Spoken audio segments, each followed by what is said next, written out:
గురువుగారు శివ పంచాక్షరి స్తోత్రంలో యక్ష స్వరూపాయ అని శివుడిని అభివర్ణించారు. శివుడు ఎప్పుడు యక్షుడిగా ఎలా అవతరించాడు? బాగుందమ్మా. యక్షస్వరూపాయ చందన చర్చితాయ పంచాక్షరి స్తోత్రంలో ఉంటుంది. యక్షస్వరూపాయ ఆయన అన్ని అవతారాలు ఆయనవే, స్వామివారివే. కాకపోతే ప్రత్యేకంగా ఇక్కడ యక్షస్వరూపాయ అంటే యక్షుడి యొక్క స్వరూపం ధరించినటువంటి శివుని కొరకు. ఇప్పుడు నమశివాయ అంటే చతుర్థి విభక్తం, అది శివాయ అంటే శివుని కొరకు నమః నమస్కారం.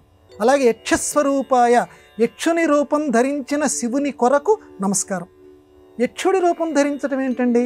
ప్రత్యేకంగా దాన్ని ఈ పంచాక్షరి స్తోత్రంలో ఎందుకు పెట్టారు అని అంటే, దేవతలకి గుణపాఠం చెప్పటానికి ఆ పరబ్రహ్మాకారుడైనటువంటి పరమశివుడు ఒక యక్షుని రూపం ధరించాడు.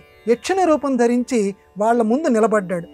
వాళ్ళ ముందు నిలబడి ఒక చిన్న గడ్డి పరకని వాళ్ళ ముందు పెట్టి, అగ్ని ఇలాంటి దేవతలందరి ముందు పెట్టి దీనిని కాల్చండి అన్నారు. అంటే అగ్ని అనుకున్నారు, నేను కాల్చడం దీన్ని ఎంతసేపు, లోకం మొత్తాన్ని నేను మండిస్తాను కదా, ఈ గడ్డి పరకని ఎంతసేపు నేను కాలుస్తానని చెప్పి కాల్చడానికి ప్రయత్నించారు. కానీ అగ్ని వశం కాలేదు. ఏ చిన్నది కూడా, చిన్న గడ్డి పరక కాల్చలేకపోయారు. అలాగే వాయువుని అడిగారట యక్షస్వరూపంలో ఉన్న పరమశివుడు, దీన్ని కదిలించండి అన్నారట. వాయు రూపంలో ఉన్నటువంటి వాయుదేవత కదిలించలేకపోయింది. వరుణుణ్ణి అడిగారు, పెద్దగా వర్షాన్ని కురిపిస్తారు కదా మీరు, దీన్ని తడపండి అని అడిగారట. ఎంతగా వాన కురిపించాలని చూసినా ఆ గడ్డి పరక కొంచెం కూడా తడవలేదట.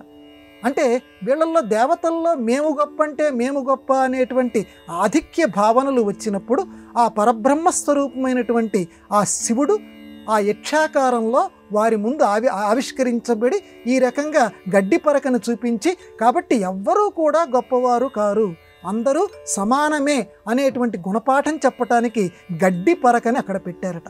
ఆ రకంగా దేవతలకి గుణపాఠం చెప్పటానికి గడ్డి పరకని చూపించి వాళ్ళకి చక్కటి పాఠం నేర్పినందుకు ఆ యక్షస్వరూపాయ అనేటువంటి పేరుని ఈ పంచాక్షరి స్తోత్రంలో పెట్టారు. కాబట్టి ఆధునికంగా ఈ పవిత్ర కార్తీక మాసంలో మనం భావించవలసింది ఏంటంటే, ఆ పదం ద్వారా ఎవ్వరం కూడా నేను ఈ పదవిలో ఉన్నాను, నాకంటే వీళ్ళు తక్కువ వాళ్ళు, నేను వీళ్ళందరికంటే చాలా గొప్పవాడిని అని ఏ ఒక్కరూ అనుకోకూడదు.